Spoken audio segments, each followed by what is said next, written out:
Ang kwentong ito ay hango sa totoong buhay. Karanasan ito ni Manoy Cabo.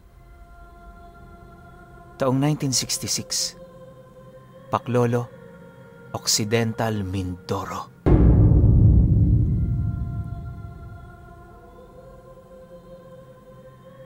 Itong mga panahong ito, usong-uso sa lugar nila Manoy Cabo ang mga usap-usapan tungkol sa mga mutya. Maraming tao ang nahuhumaling dito na halos umabot na sa puntong kapag sumasapit ang Biyernes Santo, kung saan saang lugar yon pumupunta para maghanap ng karga.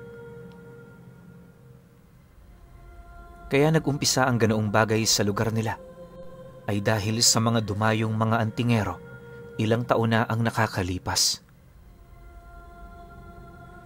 Ito ang nagbahagi sa kanila ng mga ganoong kaalaman na siya namang tinangkilik ng karamihan. Ayon kay Manoy Cabo, lahat ng mutyang inilahad ng mga antingerong yon, pawang nagtatangan ng hindi masukat na kakayahan. Nagpakitang gilas din ang mga ito sa kanilang lugar upang mapatunayan ang bisa ng mga gamit na yon.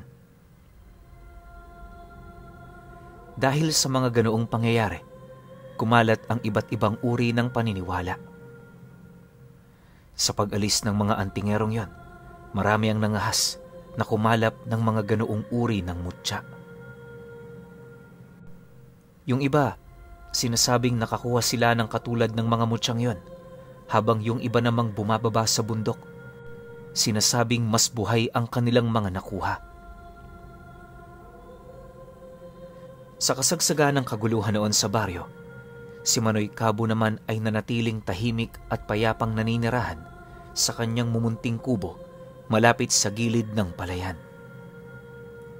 Para sa kanya, hindi na yon dapat pang pagtuunan ng pansin.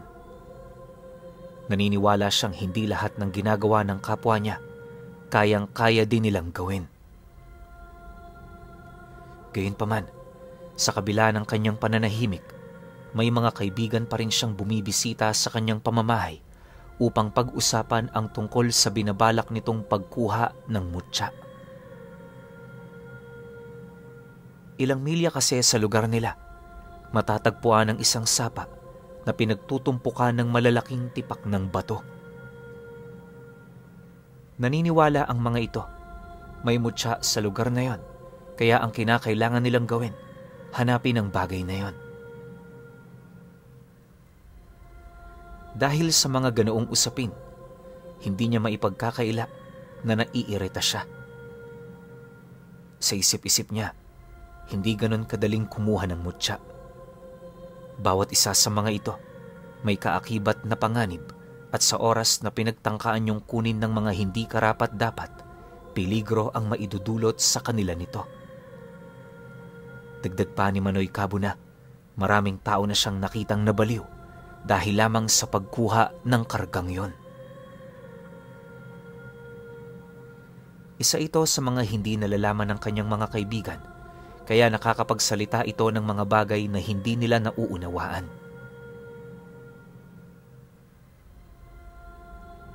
Isang hapon, pagkatapos niyang magtanim ng binhi ng palay, agad naman niyang nasipat ang tatlo niyang kaibigan na naglalakad patungo sa kanyang tahanan.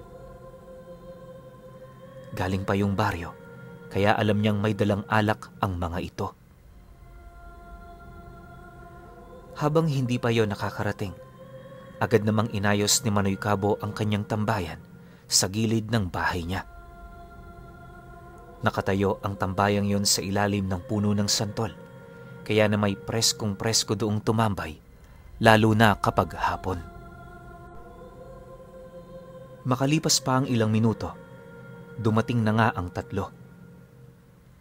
Malayo pa lang sumisigaw na ang mga ito habang itinataas ang mga dala nilang inumin, tapos panay tawa. Hinayaan lang naman yon ni Manoy Cabo, gawa ng palagi naman yung dumadayo. Kahit papaano, natutuwa na rin siya sa pag-uugali ng mga taong yon, sa kadahilanang ni minsan hindi nito pinakitang iba siya sa mga ito. Ultimo nga simpleng handaan, iniimbita siya nito, Tapos kung hindi naman siya nakakadalo, personal itong nagbibigay sa kanya ng mga itinabi nitong handa. Alam niyo, pinuno, sa totoo lang, noong mga panahong yon, tanging yung 3 lamang ang naging malapit kay Manoy Cabo sa kanilang lugar. Karamihan kasi sa kanilang kababaryo, hindi niya talaga pinapansin. Ibang-iba rin kasi ang ugali ng mga ito, tapos ang hirap nung pakisamahan. Siyempre, bilang sanay na siyang mag-isa, wala naman siyang pakialam sa sasabihin ng iba. Basta para sa kanya, maayos ang pakikitungo niya sa mga taong mabubuti din sa kanya. Sa pagdating naman ng 3, agad naman yung umupo, sabay patong ng mga dala nilang inumin sa mesa. Pagsilay naman ng isa sa mga ito sa kanya, bahagya naman yung napangiti, sabay wika ng, "Pumunta kami rito kahapon, wala ka. San ka pumunta, Manoy Cabo? Parang napakaabala mo ngayong linggong to ah." "Siguro may pinag-iipunan ka." Nang marinig naman ni Manoy Cabo ang sinabi nito, agad naman itong itinuro ang likurang bahagi ng bundok kung saan naroon ang palaya na kanyang pinagsasakahan. Matapos niya itong gawin, muli siyang tumingin sa kanyang kaibigan, sabay sagot dito ng, "May ginawa lang ako sa bukid kahapon, Ronel. Alam mo naman, nalalapit na naman ang kapasan. Kailangan kong kumilos kung gusto kong may kitain ako sa katapusan ng buwan. Kayo ba? Parang madalas naman ata ang inyong pagbisita. Wala ba kayong balak magtrabaho?" Sa pagpapatuloy ng kanilang pag-uusap, nabanggit ng mga kaibigan niya na tapos na ang torno nila sa bukid. Isang buwan din silang magpapahinga, kaya nagdesisyon silang ituon ang oras na yon sa paghahanap ng mutya. Pagtatapat pa ni Ronel na sa mga oras na yon, hindi talaga magbabago ang kanilang mga pangarap. Ano man ang mangyari, kukuha sila ng ganoong bagay para baguhin ang tadhana ng kanilang mga sarili.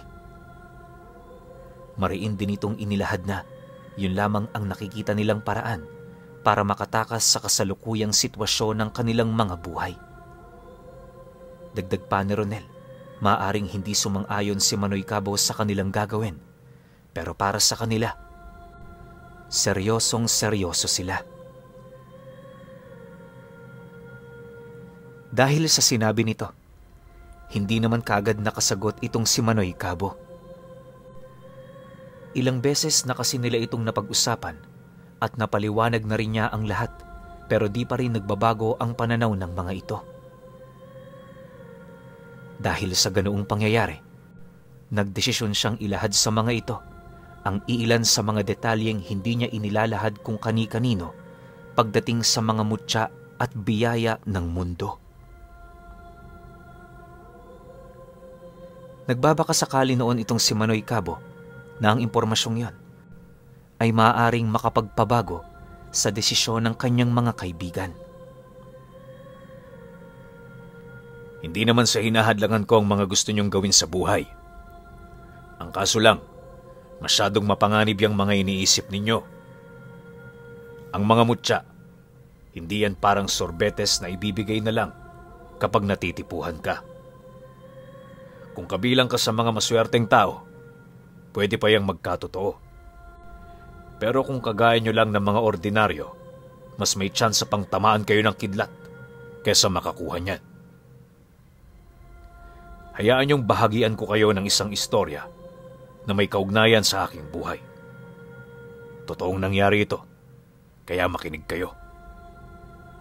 Seryosong wika ni Manoy Cabo. Matapos naman niya itong maibahagi, doon na niya sinimulang isalaysay ang tungkol sa nangyari sa kaibigan niya, 1 dekada na ang nakakaraan. Ayon sa kanya, magmula pa noong bata siya, kilala na niya ito.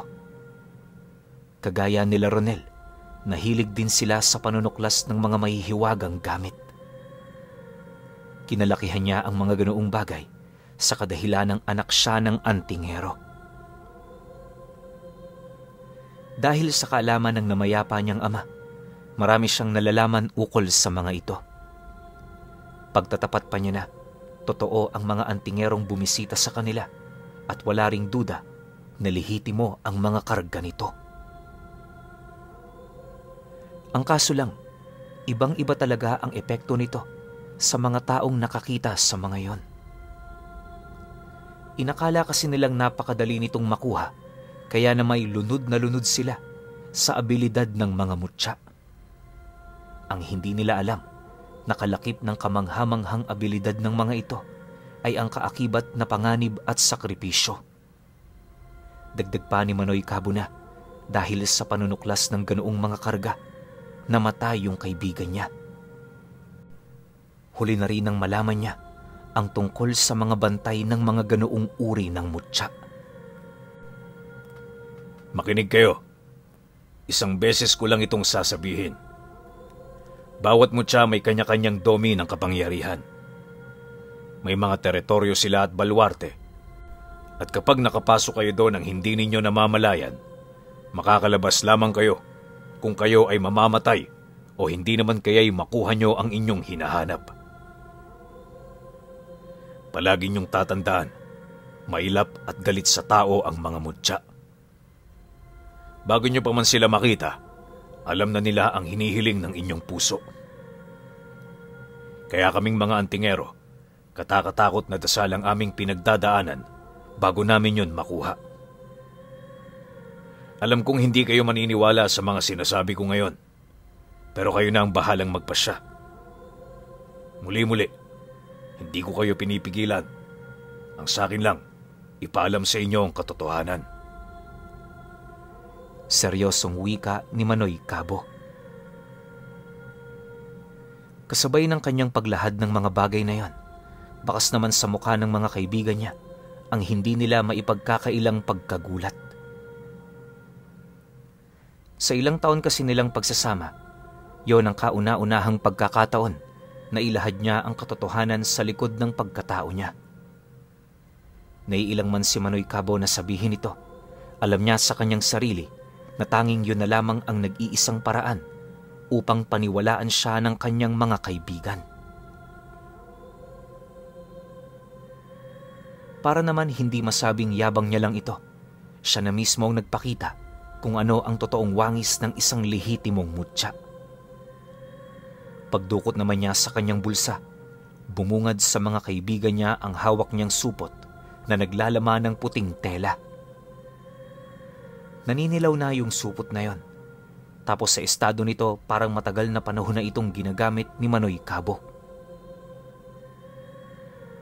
Maya-maya pa, unti-unti na rin niya yung binuksan hanggang sa tumambad sa kanyang mga kaibigan ang isang kulay itim na ngipin ng kalabaw na may diamanting nakabaon sa pinakadulong parte nito. Pagkakuha naman doon ni Manoy Cabo, walang pagdadalawang isip naman niyang inilahad dito na ang kanyang hawak noong mga oras na yon ay isang tunay na mutya. Malalaman niyong hindi kayo ang may-ari nito kapag bumigat ito sa mga kamay ninyo. Sige, subukan niyong buhatin. Tingnan natin kung makakaya niyo. Seryosong wika niya. Nang marinig naman ito ng kanyang mga kasama, isa-isa naman itong sinubukang hawakan ang ipinakita niya. Noong una, nakakaya pa nila itong maiangat, pero pagsipol na pagsipol doon ni Manoy Cabo, bigla na lamang itong bumigat. Sa sobrang bigat nito, muntik pang maipit ang kamay ni Ronel, gawa ng siya ang huling humawak dito bago yun masipulan. Dahil sa pangyayari, nagtulong-tulong naman silang maiangat yun sa mesa pero hindi na nila ito nagawa. Kung iisipin, napakagaan lang ng bagay na yon pero taliwas ito sa inaasahan ng mga kaibigan niya. Nang mapagtanto naman nilang hindi na nila yon may aangat sa lupa, Agad naman yung kinuha ni Manoy Cabo, sabay balot nito sa supot na kanyang pinagkuhanan. Matapos ang mga pangyayari, ipinagpatuloy nila ang kanilang pag-iinom.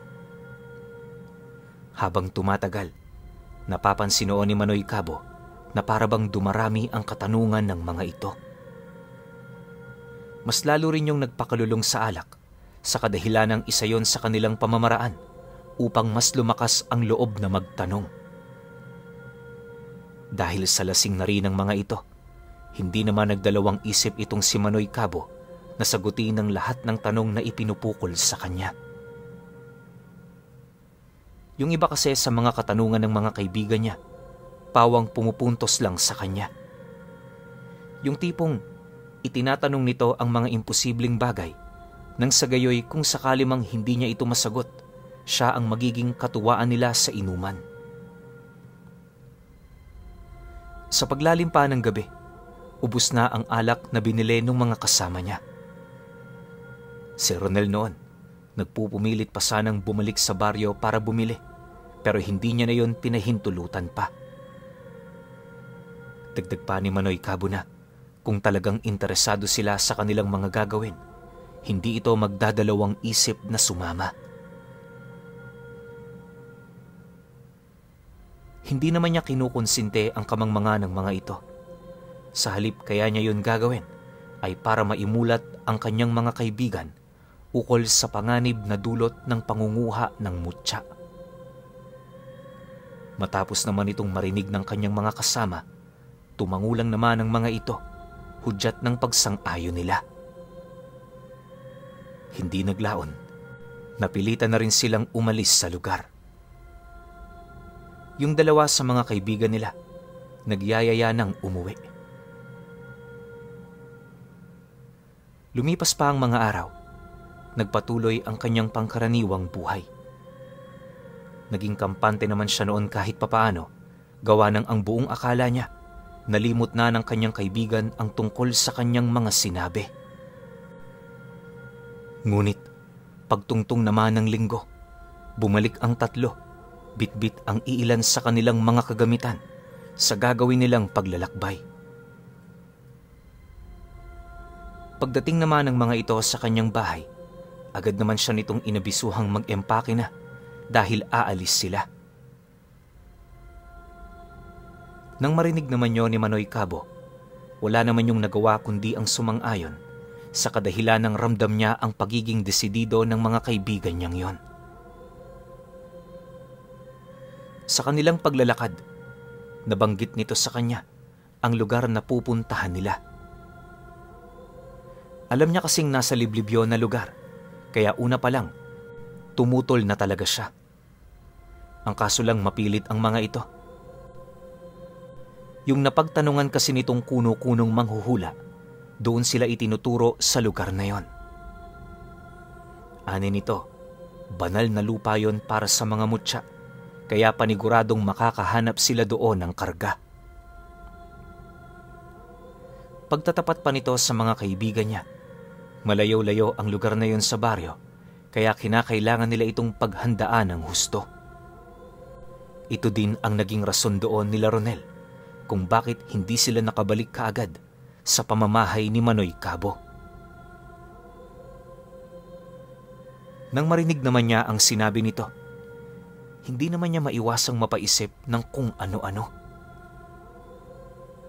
Bagaman wala siyang sinabi, alam niya sa kanyang sariling may katabing pugad ng mga aswang ang lugar na kanilang pupuntahan.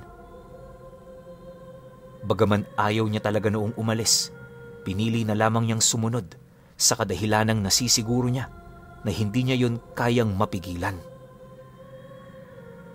Kung sakali mang umurong noon si Manoy Cabo, paniguradong mataas ang tsansa na hindi na rin makakauwi ang mga ito. Bago naman sila umalis sa kanilang lugar, humingi siya ng isang araw para makapaghanda. Di naman noon tumutol ang kanyang mga kasama, pero sa isang kondisyon, doon na muna yon mananatili sa bahay niya. Hindi na kasi ito maaaring bumalik sa kanila, gawa ng ang buong akala ng kanilang pamilya nakaalis na sila. Sa pagsapit naman ng gabi noong mismong araw na yon, hinintay ni Manoy Cabo na makatulog ang mga ito. Pagsilay naman niyang mahimbing nang nagpapahinga sila Ronel, dali-dali naman siyang pumuslit patungo sa baryo. Mabilis ang kanyang pagkilos noong mga oras na yon, sa kadahilan ng gigil na talaga siyang makaharap yung manghuhulang na pagtanungan nito. Pagdating naman niya sa sentro, agad naman niyang pinakiramdaman ang lahat ng presensyang sumasabay sa hangin. Bawat isa sa mga ito siniyasat niya ng maigi, at nung may masipat siyang kulay pulang hangin na sumasabay sa mga asul na presensya, hindi na siya nagdalawang isip na yon ay sundan. Kung hindi niyo kasi na itatanong, pula at itim ang kulay ng presensya ng mga nilalang na nasa panig ng kaliwa. Yon ang kalimitang pinagbabasehan ng mga antingero para matunto nila ang mga kalaban nila kahit gabi. Pansinin niyo, sa dinami-rami ng kwento ni Pinuno, wala pa kayong narinig na naligaw na antingero. Kalimitan sa kanila, kahit bago pa sila sa lugar, madali nilang nahanap ang kanilang mga kalaban.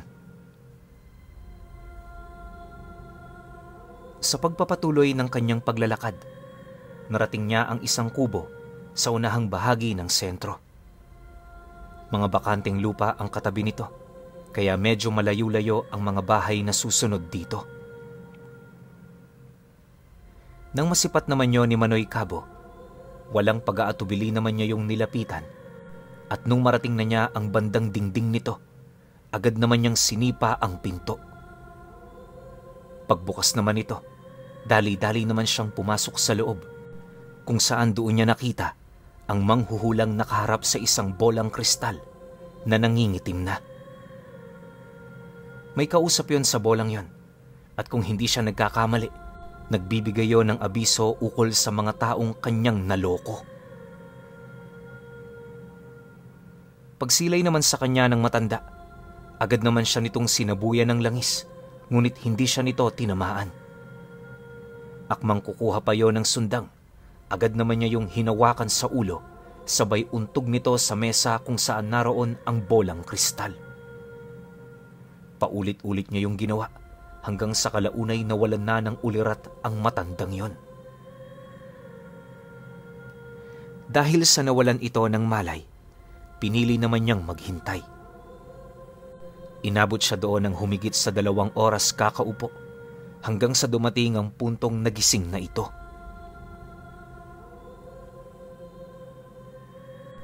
Pagsipat naman ito sa kanya, paulit-ulit naman siya nitong pinagmumumura, habang galit na pinagbabantaan ukol sa kung ano ang gagawin nito sa kanya sa oras na yon ay makawala. Hindi mo kilala ang binabangga mo. Sa oras na makahalis ako rito, ipapakain kita sa mga kaibigan ko. Galit na wika ng manghuhula. Nang marinig naman ni Manoy Cabo ang sinabi nito, tumawa lang naman siya sabay sagot dito ng, Nakakatuwa ka naman. Hula ka ng hula, pero hindi mo nahulaan ang pagdating ko. Isa kang bulaan, mapagsamantala ng mga tao. Akala mo ba, patatakasin pa kita? Nagkakamali ka. Dito ka na mamamatay. Matapos naman niyang mailahad ang mga katagang yan, agad naman niyang hinugot ang punyal niyang 3 dangkal ang haba. Pagsilay naman doon ng matanda, hindi na yon nakapalag nang itarak ni Manoy Cabo sa ulo nito ang hawak niyang yon. Sa sobrang talas ng talim nito, mabilis siyang bumaon sa ulo. Sapilitan niya pa yung ipinatagos sa kabilang bahagi dahil sa matinding galit na kanyang nararamdaman dito. Pagsilay naman niyang patay na ang matanda, agad naman siyang bumalik sa kanyang pamamahay. Kinabukasan, Pumutok ang balita sa pagkamatay ng manghuhula na walang sino mang nakakakilala sa salaring gumawa nito. Kahit nais pa noong makiusyoso ng mga kaibigan niya, pinili naman nilang maglakbay na nang sa gayoy makabalik sila sa kanilang lugar sa lalong madaling panahon.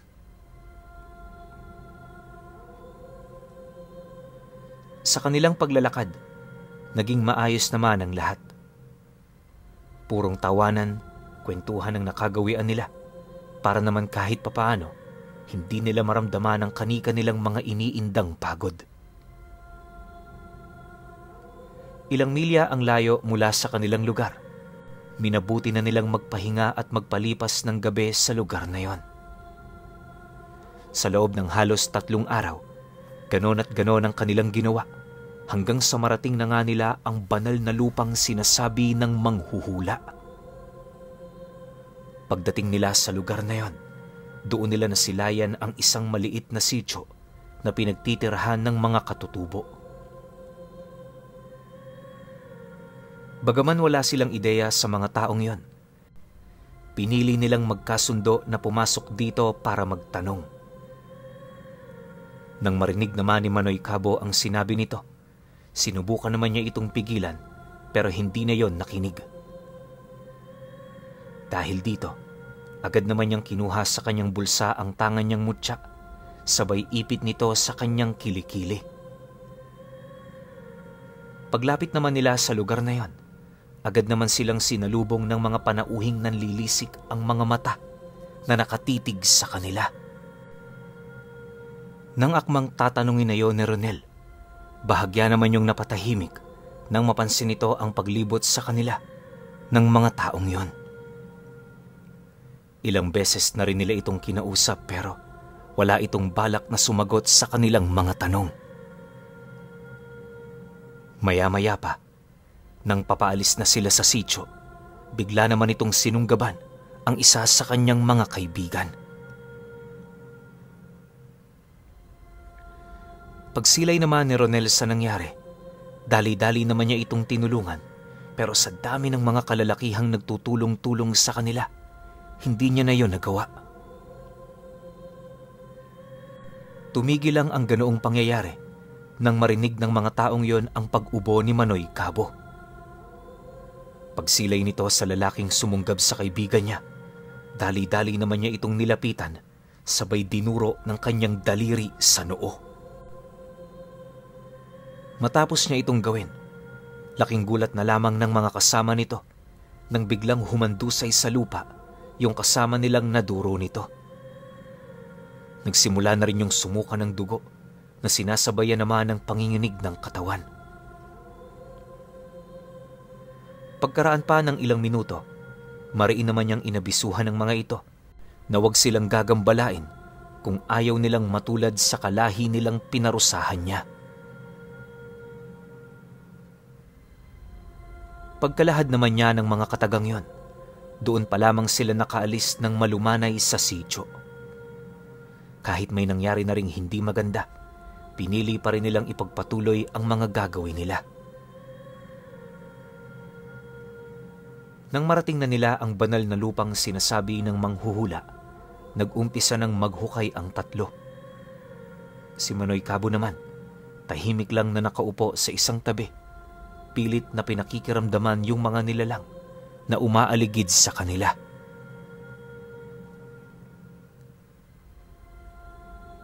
Ilang oras pa ang lumipas. Imbis na mutya ang mahukay nila Ronel, purong mga kalansay ang kanilang naiahon. Yung iba, ilang pulgada lang na nakalibing sa lupa. Tapos yung iba naman, animoy sariwa pang bangkay ng tao na tinakpan lang ng mga dahon at kahoy. Matapos naman itong masilayan nila Ronel, ora mismo itinigil nila ang kanilang ginagawa. Habang hindi pa rin sumasapit ang takip silim, nagdesisyon na silang lumayo sa lugar. Sa kanilang paglalakad pabalik, napansin naman nilang kalmado lang itong si Manoy Cabo kahit marami na silang naaamoy na kakaiba sa paligid. May mga umuungol na rin sa likod nila. Tapos ang malala pa, nakakakita na sila ng mga nilalang na lumulundag sa mga sanga. Hindi nila mawari kung ano ang mga ito, pero ayon kay Manoy Cabo, mga aswang yun. Pagtatapat nito sa kanila na yung sityong pinuntahan nila, kasalukuyang bumubuntot sa kanila. Subalit sa kabila nito, mariin itong inilahad na wala silang dapat na ipag-alala. Sapat na ang presensya ng kanyang mutya upang maitaboy ang mga nilalang na yon. Dumaan pa ang mga araw, patuloy pa rin itong nakabuntot sa kanila. Gabi-gabi nga noon, pilit na nagpaparamdam ang mga ito, kaya sa sobrang takot nila, hindi na sila nakakatulog ng mahimbing. Nabago lang ang ganoong kaganapan noong nakauwi na sila sa kanilang baryo. Lumipas pa ang mga buwan at taon, mas lalong naging malapit ang pagsasama nila.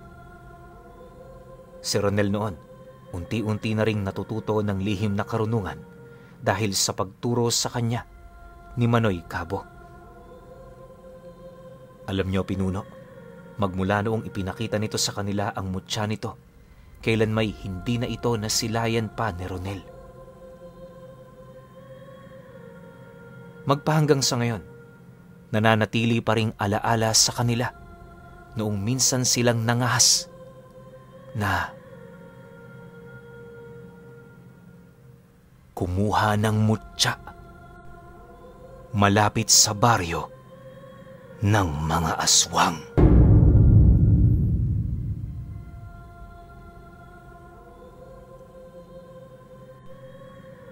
Okay.